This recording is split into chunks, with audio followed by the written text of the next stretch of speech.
En el vídeo de hace unos días os hablaba del Barça de la próxima temporada, planificaba y reflexionaba sobre lo que para mí podría construir el Barça de cara a tener un equipo competitivo y que fuera sobre todo de transición al futuro. Pues una de las cosas que os dejé más claras desde el principio fue que no esperásemos el inicio de un proyecto nuevo, el cambio que todos pedimos, y una de las principales razones para que eso no suceda la próxima temporada era la mala situación económica del club y que no había capacidad económica para afrontar pues grandes inversiones, grandes fichajes para hacer esa renovación de la que os estoy hablando. No se podía construir un nuevo Barça y hacer el recambio generacional que tanto se pide y que urge al equipo, porque todas las vacas sagradas no iban a salir, y tampoco por lo tanto ni por el lado puramente deportivo ni por el lado puramente económico podíamos soñar en que esta revolución iba a llegar la próxima temporada. Aprovechaba también para pedirle al señor Josep María Bartomeu que en ese año que le queda de presidencia no hiciera fichajes millonarios que pudieran suponer el endeudamiento del club, que no se obsesionara por la Champions y que más pues apostara por lo seguro, ¿no? Apostara por ejemplo por la casa, por los jugadores que ya están, y si se tiene que hacer algún fichaje ser muy curoso y muy apurado, fijándonos en lo que realmente es necesario. Yo pues priorizaba en ese sentido un central, un delantero, y ponía como nombres a Eric García y a Lautaro, ¿no? Porque más es imposible que el Barça iba a fichar, y por eso le pedía a Bartomeu que ni se lo planteara, por ejemplo, el hecho de fichar a Neymar. Pues bien, parece ser que no hará falta ni que yo se lo pida, porque es que el Barça no va a fichar a nadie, al menos hasta que no haya ventas, porque ahora mismo en la caja del Barça no hay ni un duro. Ayer, según explicaban en el programa Al Tú Dirás de RAC1, ahora mismo el Barça no puede, o sea, no es que no se plantea o no contempla, no puede, porque no tiene dinero, fichar a ningún jugador más, al menos hasta que no haya ventas. La economía del club no permite hacer ninguna inversión más si no entra dinero en la caja, y en este sentido el presidente Bartomeu y la área económica del club ya han dado órdenes directas a la Secretaría Técnica del club para que no se planteen ni visualicen ninguna incorporación más. Así que si no salen jugadores no habrá fichajes, y en el vídeo de hoy vamos a analizar lo complicada que es la situación para el Barça, porque tenemos por delante un mercado en el que va a ser difícil vender a buen precio para poder financiar las operaciones que el Barça plantea.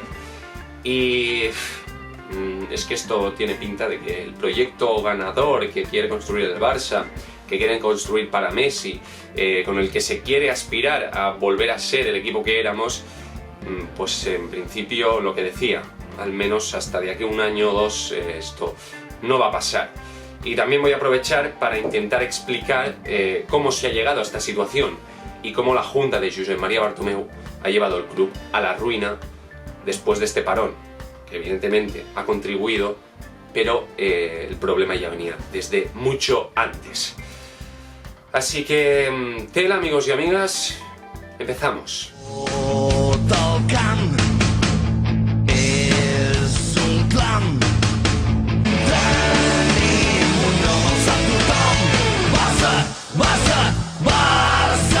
¿Qué tal, amigos y amigas? Bienvenidos y bienvenidas a un nuevo vídeo. Antes de empezar con el vídeo, recordarte que si te gusta el contenido de este canal te puedes suscribir, y os agradezco mucho a los que dais apoyo al canal día tras día, y a los que todavía no estáis suscritos os animo a que le deis una oportunidad a este canal.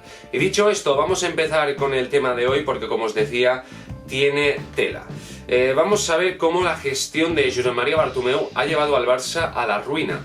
Y a lo que comentaba, no poder fichar a nadie ahora mismo porque no hay cash, porque el club no tiene ahorros, porque los ingresos están bajo cero.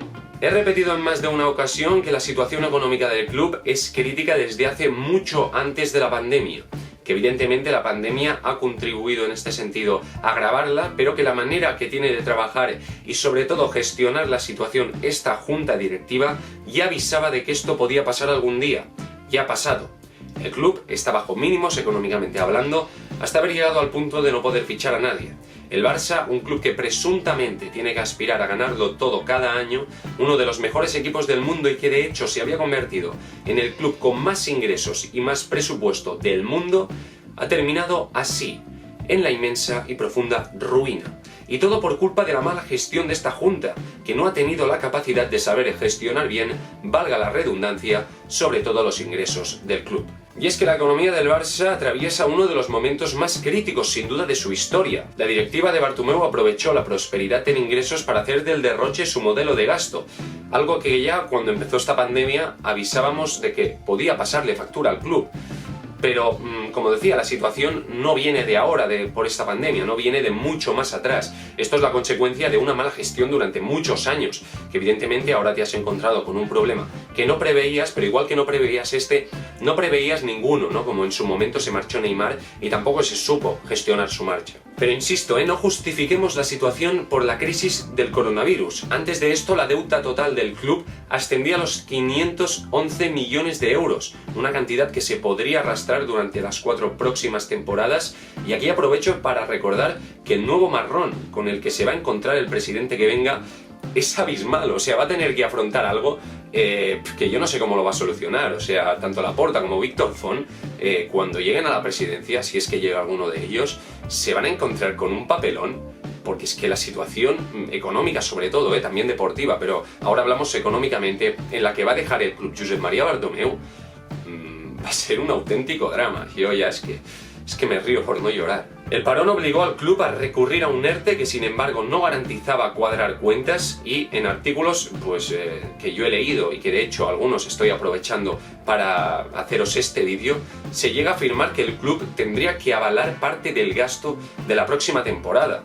Por lo tanto, a la gran crisis institucional de esta junta directiva, como fichajes de precios desorbitados, asuntos extradeportivos y escándalos como juicios con jugadores, el asunto del Barça-Gate, a todo esto se le tiene que añadir la gran crisis económica que han derivado al club. Y que esto sí que preocupa, sobre todo de cara al futuro, porque es una piedra muy grande para reconducir la situación, y que solo le ha faltado la pandemia ya para reducir al mínimo los ingresos del club, que por ahora deja al Barça, como comentaba, sin ningún fichaje.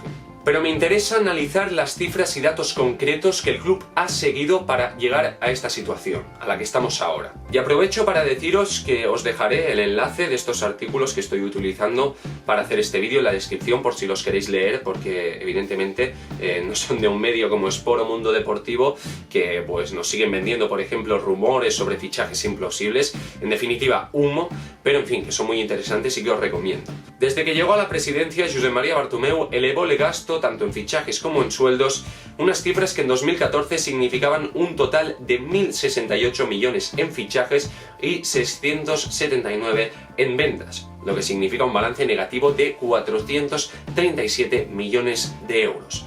En verano de 2019 se gastaron 117 millones más de los que ingresó el club, algo que explica, por ejemplo, el simple motivo por el que Neymar no acabó fichando por el Barça, pese a aquella esperpéntica negociación y viajes de directiva a París, ¿no? Y la razón es muy simple: porque no había dinero para ficharlo.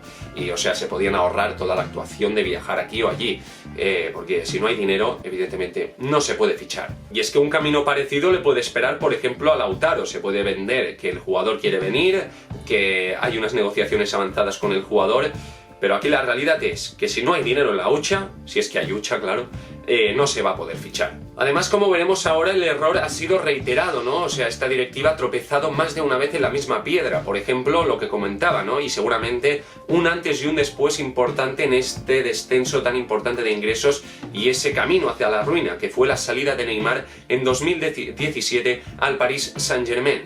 La pifiaron después con el fichaje de Dembélé, no supieron gestionar el ingreso que había supuesto el fichaje de Neymar, porque claro, la venta de Neymar, porque claro, ¿qué quiero decir? Evidentemente se te va Neymar y deportivamente te rompe un proyecto, pero económicamente te da 222 millones de euros que puedes gestionar para volver a construir un equipo competitivo. En este sentido no se supo gestionar, se fichó a Dembélé por un precio completamente desorbitado, pagaste algo por un jugador que tampoco sabía si te iba a rendir o no, y más allá de las lesiones, Dembélé no ha tenido el rendimiento que se esperaba en el Barça, ni mucho menos, y como digo, se hizo una inversión muy importante, pero el gran error, sobre todo para mí, fue traer a Coutinho por puro capricho, sin plantearse realmente si encajaba en el esquema de Ernesto Valverde. y acabó pues fracasando, acabó saliendo cedido y ahora el futuro de Coutinho está en el aire, pero sea como sea, no podrás recuperar la inversión económica que hiciste por él. Pero como decía, han tropezado 2 veces en la misma piedra, porque lo mismo pasó con Griezmann el verano pasado. Después de haber descartado su fichaje, en 2019 se volvió a ir a por él, un fichaje que una vez más desembolsabas una cantidad económica muy importante y sabías que era un jugador que de entrada tampoco tenía un hueco fijo en el equipo, porque el esquema que planteaba el entrenador no contemplaba la posición, o al menos no contemplaba reforzar la posición que tenía Griezmann, ¿no? La de segundo delantero o la de delantero centro, que estaban cubiertas tanto por Luis Suárez como por Messi. Así que el error en planificar y en gestionar los fichajes se ha repetido una y otra vez. Y eso por no hablar de la gran cantidad de fichajes que no han triunfado en el Barça y que han sido un auténtico fracaso, ¿no? Y con lo que os voy a contar ahora entenderéis por qué, por ejemplo, ni Umtiti ni Rakitic quieren salir del Barça, porque como decía, no solo se elevaron gastos en fichajes, sino que también en sueldos, contratos multimillonarios a futbolistas que por un largo historial se puede llegar a justificar, pero que en otros casos no, como por ejemplo el hecho de que jugadores como Umtiti o por ejemplo Dembélé sigan cobrando lo que cobran teniendo en cuenta el rendimiento que ofrecen, y que por ejemplo Ter Stegen o Lenglet, que son importantísimos, tienen uno de los sueldos más importantes si valoramos los sueldos altos que hay en la plantilla del Barça. El Barça es el club de Europa que más paga a sus jugadores, en otras palabras tenemos la plantilla más cara, pero eso no significa que sea la más buena o la que aspire a ganar la Champions. Solo Messi ya percibe, por ejemplo, unos 100 millones por temporada, que en este caso, como decía, pues todavía se puede intentar justificar, ¿no? Pero que jugadores como Dembélé alcancen los 24 millones brutos por temporada sin jugar un pimiento, claro, pues en resumidas cuentas es inflar nóminas de manera desorbitada. Y os preguntaréis, ¿pero cómo el club que más genera en el mundo ha llegado a esta situación? Y la respuesta es muy sencilla. El Barça puede ser el club que más genera en el mundo, pero evidentemente sin ahorros, sin fondo de armario, en el momento que todos estos ingresos, porque la mayoría de ingresos del Barça son pues de spots televisivos, de venta de entradas, desaparecen por completo, si esos ingresos ya no existen, evidentemente te dejan al cero. El hecho de vivir del presente, del día a día, hace que cuando te quedas sin ingresos por lo que sea, todo se vaya al traste, hasta el punto de tener que hacer un ERTE, por ejemplo, una reducción del 70% de los salarios y tener pérdidas millonarias como las que tiene el Barça después de este parón. Resumiendo, el parón ha supuesto lo que muchos ya avisaron, y es que el Barça se ha quedado bajo cero, al no tener un fondo de armario, al no haber planificado en vistas al futuro, al estar siempre pendientes del día a día, ¿no? Y querer cuadrar cuentas año por año sin un, como decía, margen de futuro. Pues al final ha pasado esto, que en el momento que han desaparecido los ingresos, la economía del club se ha ido al traste. Ahora bien, para fichar a jugadores del Brasil, el dinero, por ejemplo, no ha faltado, ¿no? Eso que no falte nunca. Y dicho todo esto, puede ser que se llegue a una fórmula para acordar, por ejemplo, el fichaje de Lautaro o para acordar el fichaje de Eric García, pero sinceramente, viendo la situación, yo es que ya ni la contemplo, en serio, o sea, me centraría en renovar a Ter Stegen, que se está aumentando mucho su renovación. Centrémonos en renovar a Ter Stegen, en jugadores como Riqui Puig, como Ansu Fati, que estos no se nos vayan, porque evidentemente yo el tema de fichar lo veo complicadísimo, en un mercado en el que además tampoco esperes vender por grandes cantidades económicas, porque los equipos también económicamente no atraviesan su mejor momento, así que no podrás vender por el precio que a lo mejor te gustaría. Y en este sentido también insistir, si finalmente se consiguen ingresos, tened claro que no va a ser a través de los jugadores que todos pedimos que se marchen, sino que a través de jugadores jóvenes, de jugadores de futuro, como Aleñá, como Todibo, como Monchu, que se les busca salida, porque vendiendo por ejemplo a Braithwaite o vendiendo por ejemplo a Neto, no vas a llegar a la cantidad que te piden por Lautaro Martínez o por Eric García. Esto es una realidad, ¿no? Y evidentemente no vas a sacar el dinero que habrías sacado hace un año por Rakitic, ni tampoco por Umtiti, porque los clubs te van a decir que más de 50 millones no te van a pagar, porque económicamente tampoco lo están pasando bien. ¿Cuál es el problema? Que a lo mejor ellos para hacer fichajes sí que tienen un fondo de armario en este sentido, pero claro, no tanto para pagar lo que tú a lo mejor puedes pedir, por ejemplo por Coutinho, que ya no sabes ni dónde colocarlo y al final seguro que se acaba marchando otra vez cedido. ¿Y eso qué ha provocado al final? Pues que hayamos visto situaciones y escenas como las de Artur Melo, ¿no? Que al final se ha marchado a la desesperada simplemente para poder cuadrar cuentas, ¿no? Que es la auténtica y cruda realidad. Se ha marchado para cuadrar cuentas, después a ver qué pasa con el fichaje de Pjanic, ¿no? Y si la operación beneficia o no al Barça. Pero la razón era puramente económica. Y esto que ha pasado con Artur, ya lo avisamos aquí en el canal hace mucho, puede pasar con otros jugadores también de perfil joven. Y esto es lo que hay, esta es la situación, y no me sale otra vez más un calificativo que no sea vergüenza, vergonzoso, lamentable, patético, porque es que es así, es como ha sido la gestión de esta junta directiva, que como insisto, evidentemente no contaban con una pandemia que dejara los ingresos bajo cero, pero no han tenido previsión para el futuro, no la han tenido. Y eso pues en cualquier momento te puedes encontrar en circunstancias en la vida que te pase esto, cosas que tú no planteas, pero claro, si no tienes una previsión de lo que pueda pasar en un futuro, si no tienes margen, si no tienes ahorros, evidentemente la situación puede ser crítica. Y veremos este año qué pasa. O sea, yo ya os recomiendo que os agarréis bien al cinturón por si Lautaro Martínez no viene, o por si no se ficha Eric García, porque evidentemente contemplad que esto puede pasar. En fin, esto ha sido todo por el día de hoy, espero que os haya gustado el vídeo. La verdad es que he intentado pues aportar argumentos de peso para que podáis entender bien la situación a la que se enfrenta el Barça, que como digo, ya no es por esta temporada que me preocupa, es ya más de cara al futuro, ¿no? Y de cara a un Barça que, bueno, se ha conducido a la situación que se ha conducido a través de esta junta directiva que, insisto, en este momento hace plantearme si realmente o no habría que ir a muerte en mociones de censura inmediatas, no como las que se plantean, porque esta situación ya es insostenible. En fin, espero que os haya gustado el vídeo. Si es así, dejad un buen like al vídeo, no olvidéis suscribiros al canal ni seguirme en redes sociales. Y esto ha sido todo por hoy, nos vemos en la próxima. Hasta entonces, un abrazo, un saludo y que el balón no deje nunca de rodar. Hasta la próxima.